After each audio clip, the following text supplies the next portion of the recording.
19 साल की मनीषा एक प्ले स्कूल टीचर जो अपने सपने पूरा करना चाहती थी, लेकिन 11 अगस्त 2025 को जब वो अपने घर से निकली उसके बाद कभी वापस नहीं लौटी। हरियाणा के भिवानी डिस्ट्रिक्ट में रहने वाली मनीषा 11 अगस्त को स्कूल के बाद बीएससी नर्सिंग के एडमिशन के लिए एक कॉलेज गई थी, जिसके बाद उनका फोन बंद हो गया। फैमिली ने पुलिस को कंप्लेन दी, लेकिन पुलिस ने कहा किसी के साथ भाग गई होगी, 2 दिन में वापस आ जाएगी। लेकिन 2 दिन बाद 13 अगस्त को सिंघानी गांव के एक खेत में मिलती है मनीषा की मुर्दा बॉडी।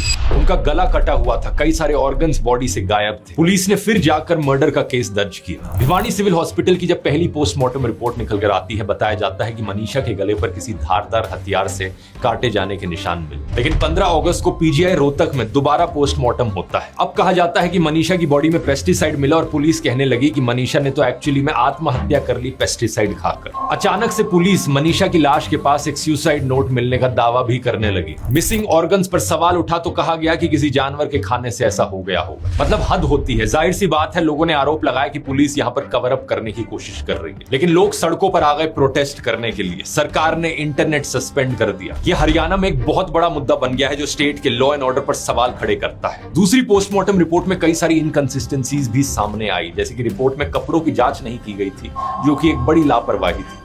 पेस्टिसाइड से मौत पर मुंह में झाग, उल्टी या नाक से खून जैसी चीजें होती हैं, लेकिन रिपोर्ट में इन सब चीजों का जिक्र नहीं किया गया था। इसके अलावा मनीषा का फोन टूटा हुआ मिला था। अगर कोई आत्महत्या करना चाहेगा तो अपना फोन क्यों तोड़ेगा पहले। और ऑर्गन्स की अगर बात की जाए, अगर जानवरों ने ऑर्गन्स को खाया था तो मनीषा के कपड़े सही सलामत कैसे थे। 2 पोस्टमार्टम रिपोर्ट्स में इतने डिफरेंसेस के कारण अब फैमिली की रिक्वेस्ट पर दिल्ली एम्स में एक तीसरी बार पोस्टमार्टम हो रहा है। अब जांच सीबीआई को दे दी गई है, लेकिन मनीषा की फैमिली और हरियाणा की जनता अभी तक भी जस्टिस का इंतजार कर रहे हैं। सवाल यह है कि क्या इतने सारे पब्लिक प्रेशर के बाद मनीषा को जस्टिस मिल पाएगा, या ये केस भी बाकियों की तरह एक अनसॉल्व्ड मर्डर केस रह जाएगा।